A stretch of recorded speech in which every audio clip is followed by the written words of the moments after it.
Article 370 हटाने के इस फैसले को चुनौती देते हुए सुप्रीम कोर्ट में 20 से ज्यादा याचिकाएं दाखिल की गई थी। इन याचिकाओं में केंद्र सरकार के इस कदम की संवैधानिकता पर सवाल खड़े किए गए थे।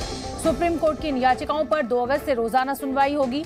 आज इस मामले में सुनवाई करते हुए सीजेआई ने कहा कि हम 2 अगस्त से सुनवाई करने जा रहे हैं। सोमवार और शुक्रवार को छोड़कर हर रोज सुनवाई होगी। दरअसल 5 अगस्त 2019 को जम्मू कश्मीर में धारा 370 को निरस्त कर दिया गया था, जिसके बाद से ही पीडीपी, कांग्रेस और नेशनल कॉन्फ्रेंस समेत कई सियासी दल केंद्र के इस फैसले का विरोध कर रहे हैं। तो 10:30 बजे से रोजाना अब इस पूरे मामले पर सुनवाई होगी। सीजेआई ने ये आज बड़ी जानकारी दी।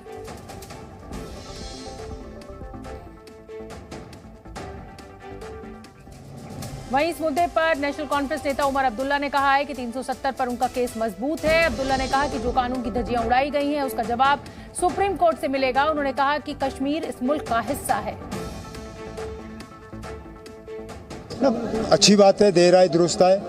हम 2019 से इस दिन का इंतज़ार करते आए, क्योंकि हमें अपनी जगह ये लगता है कि हमारा जो मौक़िफ़ है वो सही है और हमारा जो केस है वो मजबूत है। अब हम सिर्फ ये सुप्रीम कोर्ट से उम्मीद भी रखेंगे और गुजारिश भी करेंगे कि इसमें सुनवाई जल्द से जल्द मुकम्मल हो। तारीख में ज़्यादा वक्त नहीं लगना चाहिए और क्योंकि कई सारी चीज़ें इससे जुड़ी हुई हैं। अब इलेक्शन को लेके जो पिटिशन आया था पैंथर्स पार्टी के तरफ से, सुप्रीम कोर्ट ने उसको भी इसके साथ जोड़ दिया हुआ है। Unconstitutional, illegal, arbitrary. You cannot do that. You can't touch 370. जितने भी आप देखें इसमें judgments on 370, the courts have dismissed them. They have not upheld. जिनने भी कहा था इसको abrogate कीजिए। इसके पहले भी आए हैं 2-3 judgments. The courts had to decide now. And the whole world is watching the Honorable Supreme Court of India, जो एक माननीय माना जाता हुआ है court throughout the world. और सुप्रीम कोर्ट में केंद्र का हलफनामा इस पूरे मामले को लेकर। सीमा पार चल रहे आतंकवाद की कमर टूटी है। सुप्रीम कोर्ट में यह हलफनामा केंद्र सरकार के द्वारा दायर कर जानकारी दी गई है। केंद्र की योजनाओं को लागू करने में आसानी हो रही है। कश्मीर के लोगों को ज्यादा सुविधाएं मिल रही हैं। सही तरीके से पंचायती राज सिस्टम लागू हुआ है जम्मू कश्मीर में। कश्मीर के लोगों को बराबरी का अधिकार मिला है। तो सुप्रीम कोर्ट में केंद्र सरकार ने जो हलफनामा दिया है उसमें फायदे गिनवाए गए हैं कि अनुच्छेद 370 हटाने के बाद कश्मीरियों को क्या क्या फायदा हुआ है। और सुप्रीम कोर्ट से इसी बड़ी खबर पर अरविंद सिंह, जी न्यूज संवाददाता, मेरे साथ लाइव जुड़ रहे हैं। अरविंद, केंद्र सरकार ने तो अपना हलफनामा दे दिया है, लेकिन अब इस पूरे मामले पर चीफ जस्टिस ने आज जानकारी दी कि रोजाना सुनवाई होगी सोमवार और शुक्रवार छोड़कर। तो क्या माना जाए, क्या दिशा और दशा अब अनुच्छेद 370 की जो फैसला केंद्र सरकार के द्वारा लिया गया था अब वो सुप्रीम कोर्ट में तय होगा?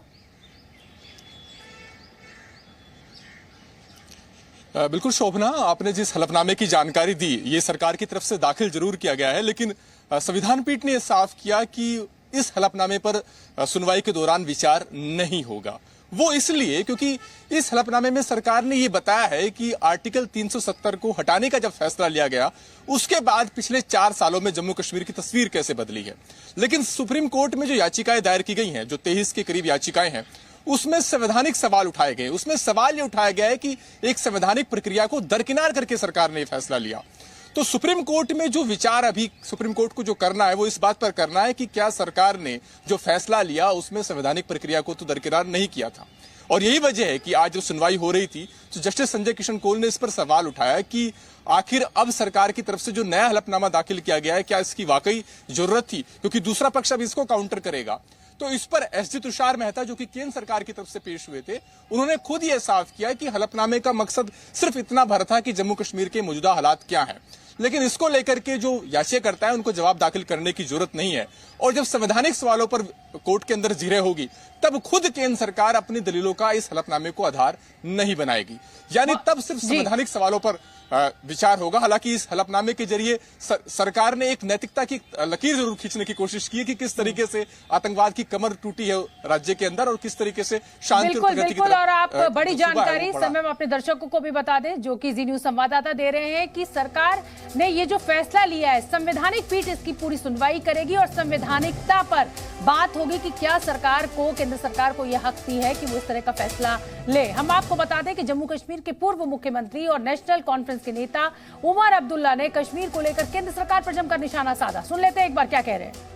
लगातार एक के बाद एक पिछले 1-2 साल में माइनॉरिटीज को निशाना बनाया गया कश्मीर में, जो कई सालों से हमने नहीं देखा। उसका जिक्र क्यों नहीं किया आपने? उस पे खामोश क्यों? जिस G20 का आप थकते नहीं हो